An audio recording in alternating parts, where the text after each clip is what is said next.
शहर की भीड़भाड़ से दूर राजस्थान के एक छोटे से गांव के किनारे पर एक पुरानी हवेली खड़ी थी। गांव वाले उसे सफेद कोठी कहते थे, लेकिन सूरज ढलने के बाद कोई उस हवेली की ओर मुड़ने की हिम्मत नहीं करता था। आर्यन, जो एक लेखक था और डरावनी कहानियों की तलाश में रहता था, इस हवेली के बारे में सुनकर वहां पहुंच गया। उसने गांव के सरपंच से हवेली की चाबी ली। सरपंच ने उसे चेतावनी दी, बेटा, रात को जो भी सुनाई दे दरवाजा मत खोलना।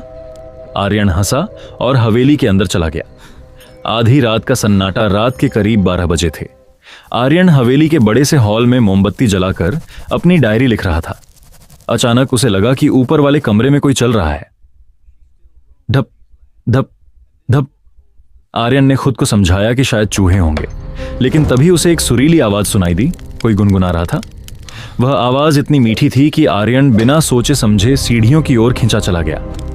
वह कमरा और आईना वह ऊपर के कमरे में पहुंचा, जहां धूल की मोटी परत जमी थी। कमरे के बीचों बीच एक आदमकद आईना रखा था।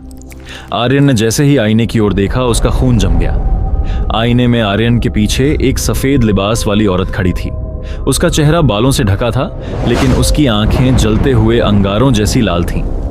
हैरानी की बात यह थी कि जब आर्यन ने पीछे मुड़कर देखा तो वहां कोई नहीं था। खौफनाक सच डर के मारे आर्यन भागने के लिए मुड़ा, लेकिन कमरे का दरवाजा अपने आप जोर से बंद हो गया। आईने के अंदर से वह औरत अब बाहर निकलने की कोशिश कर रही थी।